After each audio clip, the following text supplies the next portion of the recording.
लेकिन देश की संसद किसी व्यक्ति की नहीं है, किसी पॉलिटिकल पार्टी की नहीं है। उस संसद का जब शिलान्यास होता है और उसमें केवल एक धर्म विशेष के धर्म गुरुओं को बुलाया जाता है, ब्राह्मणों को बुलाया जाता है, संस्कार कराया जाता है कि अगर 24 में फिर से साहब आ गए तो प्रजातंत्र शब्द को हम इतिहास में पढ़ेंगे। भारत एक संप्रभुता संपन्न, समाजवादी, धर्मनिरपेक्ष, प्रजातांत्रिक गणराज्य है। लेकिन मुझे लगता है ये किताबों में है, ये संविधान में है। राइट्स को लेकर और उनके ऊपर होने वाले अत्याचारों को लेकर हम चर्चा कर रहे हैं। लेकिन आज हालात देश के सामने बेहद गंभीर हैं। जैसा इम्तियाज साहब ने कहा कि अगर 24 में फिर से साहब आ गए तो प्रजातंत्र शब्द को हम इतिहास में पढ़ेंगे, इसमें कोई संदेह नहीं है। और विल्सन साहब ने तो भारत की संविधान की प्रस्तावना को बताकर अपनी शुरुआत की थी भाषण की। भारत एक संप्रभुता संपन्न, समाजवादी, धर्मनिरपेक्ष, प्रजातांत्रिक गणराज्य है। लेकिन मुझे लगता है ये किताबों में है, ये संविधान में है। ये भारत के संविधान की मूल भावना है। This is basic structure of Indian constitution which can not be amended under article 368, but in spite of the whatever is happening in India we have to see it. जो देश में हो रहा है हमें देखना होगा। जब नए संसद भवन का शिलान्यास हुआ था, मैं उस घटना की तरफ आपको ले जाना चाहता हूं। भारत का कोई अपना एक धर्म नहीं है। भारत की सरकार का कोई अपना धर्म नहीं है। चाहे कोई राष्ट्रपति की कुर्सी पे हो, चाहे प्रधानमंत्री की हो, उसका व्यक्तिगत तौर पे अपना धर्म हो सकता है, नहीं होगा, है। वो अपने घर के कोई आयोजन करे, कोई कार्यक्रम करे, वो अपने धर्म के धर्मगुरु को बुला के संस्कार करे, हमें कोई एतराज नहीं है। लेकिन देश की संसद किसी व्यक्ति की नहीं है, किसी पॉलिटिकल पार्टी की नहीं है। उस संसद का जब शिलान्यास होता है और उसमें केवल एक धर्म विशेष के धर्मगुरुओं को बुलाया जाता है, ब्राह्मणों को बुलाया जाता है, संस्कार कराया जाता है, उसमें सारे देश की पॉलिटिकल पार्टियों का चुप्पी साध लेना किस बात का डर है? मैं सभी राजनीतिक पार्टियों को कहना चाहता हूं, जो भी सरकारी आयोजन किसी धर्म विशेष के धर्म गुरुओं को बुलाकर अगर संस्कार आप करते हैं, सरकारी कार्यक्रम का, जैसे अलग अलग विभागों के कार्यक्रम होते हैं, चाहे वो संसद का शिलान्यास हो या राज्य की विधानसभा का शिलान्यास हो, चाहे जल बोर्ड के किसी भी स्टेट के किसी नए कार्य का उद्घाटन हो या किसी भी बिल्डिंग का उद्घाटन हो, उसमें सरकार किसी धर्म विशेष के धर्म गुरु को बुलाकर अगर संस्कार करती है तो वो देश के साथ धोखा है, भारत के संविधान के साथ धोखा है। उसमें सभी राजनीतिक पार्टियों को उस वक्त चुप्पी साध लेना, ये क्या दर्शाता, किस बात का डर है हमें?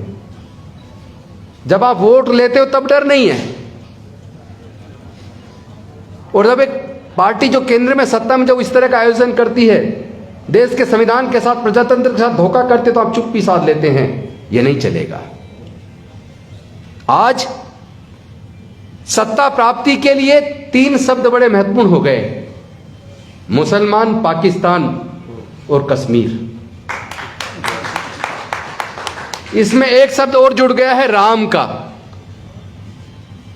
अब वो सत्ता प्राप्त करने के लिए केवल कश्मीर, पाकिस्तान और मुसलमान का नाम नहीं लेते, बल्कि सत्ता प्राप्त करने के लिए राम को एक हथियार के तौर पर ही इस्तेमाल नहीं कर रहे हैं। राम शब्द एक आतंक का पर्याय बना दिया उन्होंने। अभी की घटना, आज ही एक वीडियो में देख रहा था तेलंगाना की, वहां एक मुस्लिम को बेरहमी से पीटा जा रहा है।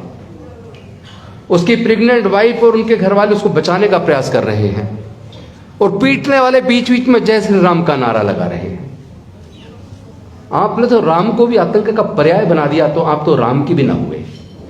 आपसे ज्यादा बड़ा गद्दार इस देश में कोई हो नहीं सकता। हम जिंदे रहे ना रहे, यह महत्वपूर्ण नहीं है। भारत का संविधान बचेगा या नहीं बचेगा, भारत का प्रजातंत्र बचेगा या नहीं बचेगा, यह महत्वपूर्ण है।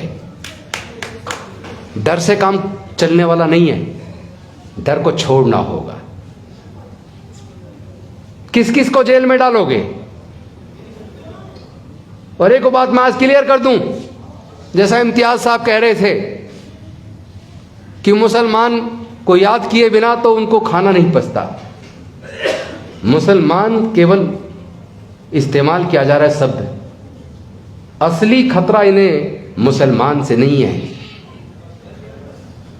क्योंकि जो सामाजिक व्यवस्था जाति और वर्ण पर आधारित है, उसको खतरा मुसलमान से, ईसाई से नहीं है, उसको खतरा अम्बेडकरवाद से है।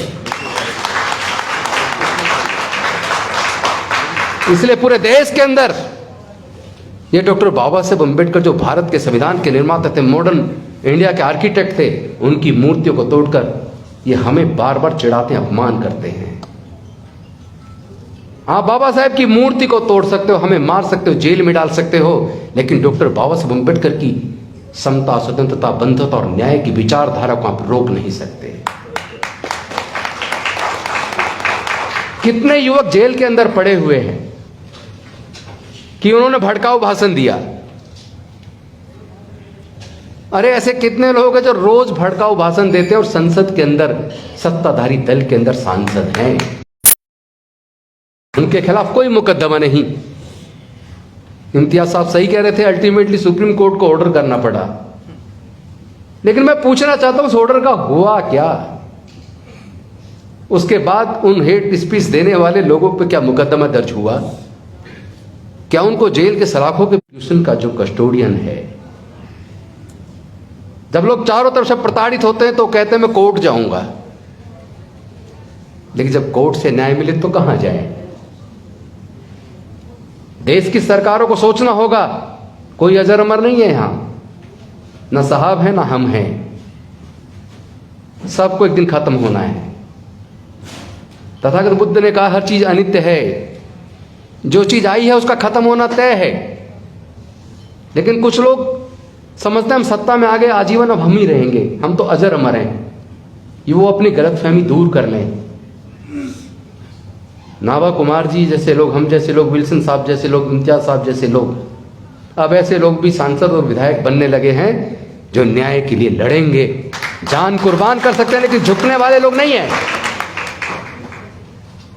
भारत का संविधान हमें इजाजत देता हम किसी भी धर्म को माने, किसी भी आस्था को माने, लेकिन किसी दूसरे की आस्था को ठेस पहुंचाने का किसी को अधिकार नहीं है। हमने जीवन में कभी किसी दूसरे की आस्था को ठेस नहीं पहुंचा, उसका सम्मान किया है।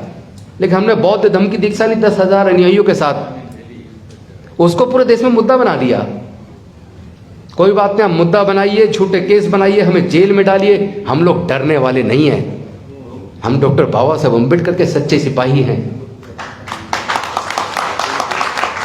हम इस लड़ाई को लड़ेंगे और इस लड़ाई को जीतेंगे।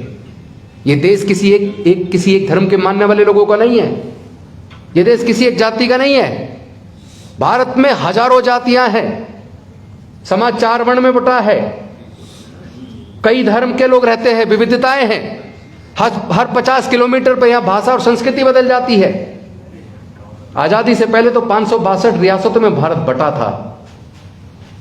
Thanks to doctor Baba Saheb Ambedkar कि उन्होंने एक ऐसा संविधान दिया जिसने भारत को एक राष्ट्र के रूप में यूनाइट किया। इतनी विविधताओं के बावजूद भारत को बांध के रखा, लेकिन आज केंद्र में बैठी हुई सत्ताधारी पार्टी देश को तोड़ने की साजिश कर रही है। कौन लोग हैं जो देश में नफरत फैला रहे हैं? कौन रोकेगा नफरत फैलाने वाले लोगों को? जब सत्ताधारी पार्टी खुद नफरत फैलाए और सरकारी संस्थान मूक दर्शक बने रहें, अल्टीमेटली हम जैसे लोगों को फिर रोड पे आके लड़ना होगा। हम लड़ेंगे, मरना तो एक दिन तय है। जैसे आपने कहा था कि अगर ये इमारत गिर जाए तो हम सब मर सकते हैं। इमारत गिरा न गिरे, मरना तो तय है, आज नहीं तो कल। लेकिन इस तरह हमें गुलामी का जीवन स्वीकार नहीं है। साजिश तो यह है, इम्तियाज साहब, आपने गुलामी नहीं देखी, आपका समाज तो हुक्मरान रहा है। हमारे समाज ने हजारों साल की गुलामी देखी है। हमें तो इंसानियत के दर्जे से भी वंचित रखा है। आज भी राष्ट्रपति बनने के बावजूद हमारे समाज के राष्ट्रपति बनने के बावजूद देश के मंदिर में प्रवेश करने से रोक दिया। नई संसद के शिलान्यास में नहीं बुलाया। और अब देश की नई संसद जब बन के तैयार है, फिर से देश के साथ एक धोखा। एक तरफ तो वो आदिवासी, ऊपर से महिला, लेकिन जिनके धर्म शास्त्रों में देश की अनुसूचित जाति, जनजाति और महिलाओं के लिए कोई इज्जत ना हो, वहां उनको वो शिलान्यास के लिए बुलाएंगे, ये तो मैं उम्मीद नहीं कर सकता। लेकिन उनको यह एहसास जरूर करा दूं कि आप देश को तोड़ना बंद करो, जाति धर्म के नाम पे बांटना बंद करो। आपकी सारी साजिशें 2024 तक हम उजागर कर देंगे और आपको कामयाब नहीं होने देंगे। हमने तो एक और संकल्प लिया है, क्योंकि जब दंगे होते हैं तो दंगों में इस्तेमाल कम पढ़े लिखे लोगों का, खासतौर पर अनुसूचित जाति, जनजाति और पिछड़े वर्ग के लोगों का किया जाता है। जितने धार्मिक जुलूस निकलते हैं, उन जुलूसों में जो लोग तलवारें लहराते हैं, उसमें भी इस्तेमाल अनुसूचित जाति, जनजाति, पिछड़े वर्ग के लोगों का होता है। तो हमने संकल्प किया, अपने लोगों को इस अंधविश्वास और पाखंडवाद से बाहर निकालेंगे।